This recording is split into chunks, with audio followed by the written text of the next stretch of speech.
Hi everyone and welcome back to my channel. Today I'm going to be doing a rather belated June book haul. We've got quite a lot of books here, about 20 or so, so let's just get stuck in. The first book was something that I was really excited about, and that's Jackie K, Why Don't You Stop Talking. This is a collection of short stories. It continues on in a very similar vein to her other books, so it involves a lot of gender identity and sexuality. Short stories and Jackie K are just like the perfect combination for me, so this should be really good. Secondly is something that I've just mentioned in my June wrap up as something I'm currently reading, and that's Britt Marie Was Here by Frederick Backman. I was kindly sent this by Scepter, but it is a wonderful tale of an older lady who's just recently divorced from her husband, and he pretty much controlled her life, and she moves to this awful town called Borg, and she is like the community officer and helper there, and she's just such a wonderful character to read from. I would describe her as wonderfully irritating, which sounds really strange, but if you read it you'll definitely get what I mean. Can't wait to finish this one. As soon as I finished A Guide to Being Born by Ramona Ushbel, I immediately picked up No One Is Here Except Oliver. It sounds very interesting. It's set in 1939 in a Romanian village. Definitely not something I would usually pick up, but her writing style is so eloquent and beautiful, and the cover as well is just so gorgeous. I recently went to an exhibition about Peter Pan and I was really interested. I've seen Peter Pan a few times on stage and I'm going to see it in December at the National. It's their Christmas play, but I realised that I hadn't actually read it, so I went and grabbed a beautiful copy of Peter Pan by Jm Barrie, and I'm really excited to actually read this. There are a lot of classic children's stories that I've never actually picked up, and I would love to collect some more of these vintage classics. Looking forward to seeing what the original text was like. Next is another novel that I also mentioned in my June wrap up, and that's Walking the Lights by Deborah. Again, I'm a little bit through this, only about 30 or 40 pages, but I'm already loving it. It's about a young actress called Maddie who's living in a dirty flat with her boyfriend in Scotland, and she is putting on a production of The Tempest. I haven't got to that stage yet, but I can't wait because obviously I love Shakespeare and acting. I think this is going to really apply to me. Thank you so much to Freight for sending me this. I'm not sure when this one is out. I don't think it's out until August. I could be wrong. Yeah, if that sounds like something that you're interested in, definitely give it a look. Next is something a little bit different for me. I actually saw this in Foyles on the South Bank. It sounded really interesting. It's actually a non-fiction book called The Moth, which is such a gorgeous cover. But the premise of this sounded really interesting. So I'll read you the back because I think that's going to explain it the best. The Moth is an American phenomenon, a live storytelling event that takes place in cities across the US.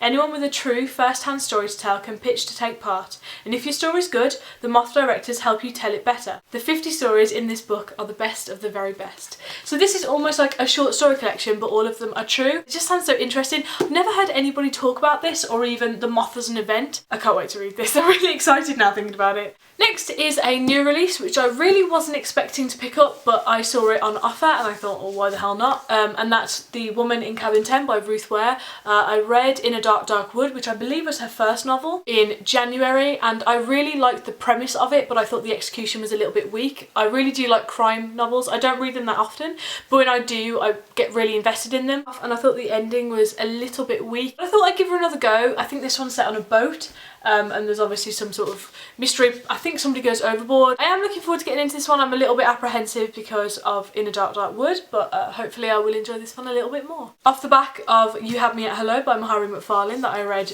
in June, I picked up Who's That Girl, which again has this really, you probably won't be able to see on camera, but the paper that is used for the dust jacket is sparkly. I don't know, it just looks really, really cool. This is something to do with the main character getting in trouble at a friend's wedding and sort of her life falls apart, I think. I think her writing is absolutely excellent. It's definitely a lot more complex than a lot of chick lit is stereotypically. I do like to read a lot of dark and disturbing fiction, you know, magical realism, fabulous, that sort of thing. But it is nice sometimes to have a break and enjoy something a little bit more light-hearted, but know that I'll still gain from it and it's not just passive reading.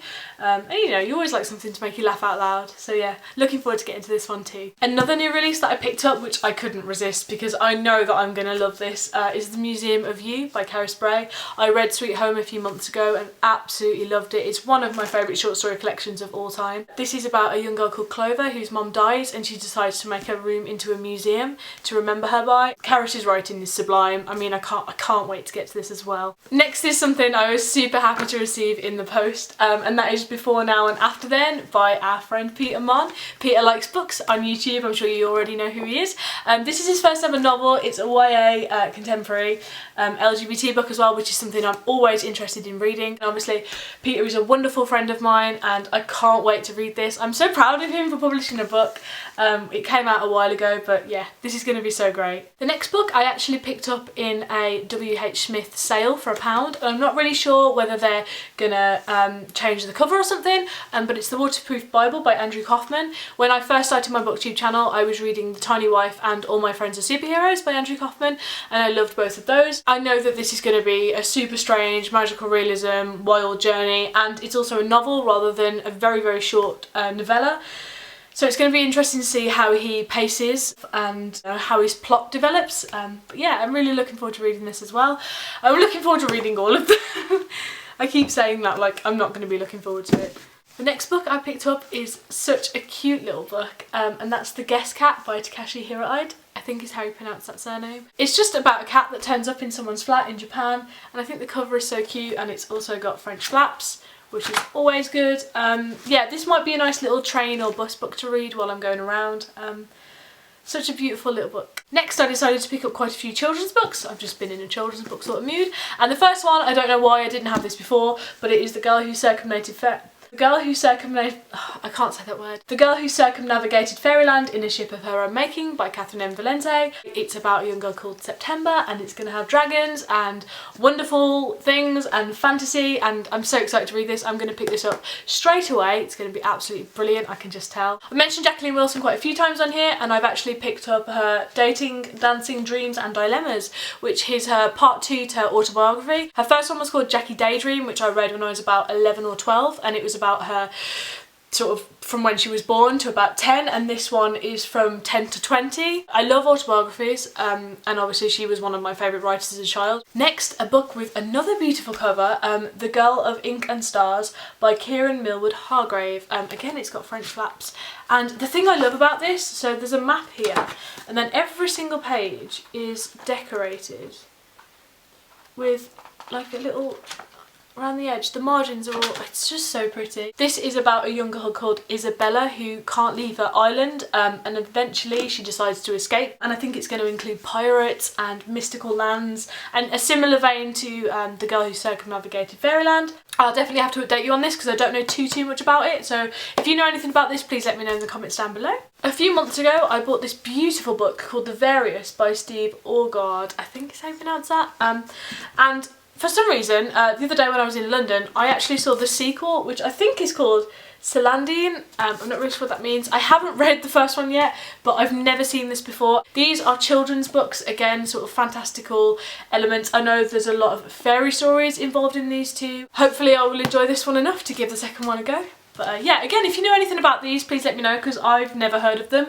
The only twice I've ever seen them are in the same shop in London, so yeah, let me know about those. The next book I picked up is actually a young adult novel, which is quite rare for me nowadays, but this is a YA crime novel, which is quite unusual, I think. You don't see that many crime books, and this says, 6 5-year-olds go missing without a trace. 11 years later, 5 come back with no memory of where they've been or who took them or why. It just sounds really interesting. I did find it in the YA section, but whether it's another one of these that is put down as YA, even though it's just written from a child's perspective, I'm not really sure. Again, I will update you on that, but again, a really gorgeous cover. It's been a good month for beautiful covers. And finally, I received a lovely package from an independent publisher called Kieran Press. They sent me 3 books. The one I'm definitely most excited for is a short story collection called Anywhere Out of the World by Alan Bilton. This is a magical realism type short story collection with elements of fantasy and disturbing, and it just sounds really great. I've never read any of his work before, but hopefully after reading this I'll definitely want to pick something else up. Secondly is Digging Up Milton by Jennifer Wallace, which sounds such a clever idea for a book. So it's set in 1790. John Milton, one of Britain's greatest poets, has been dead for over a century. Lizzie Grant, gravedigger, wife and entrepreneur, is very much alive. So it sounds like she goes to dig up the poet Milton, which sounds really interesting. And finally is The Silence of Stone by Andrea Bushfield, which is a crime thriller mystery type book. So this is set from a 9-year-old's perspective, and she wakes up all alone to find blood all over the floor, and the story sort of unravels from there and we find out what's going on. Sounds really interesting. So thank you so much for sending me this lovely bundle of books. I believe that is everything. I hope you enjoyed. If you've read any of these books or you've got any recommendations based on these, please let me know in the comments down below. I'd be really interested to hear what you think. I hope you all have a really lovely week, and I will see you in my next video. Bye!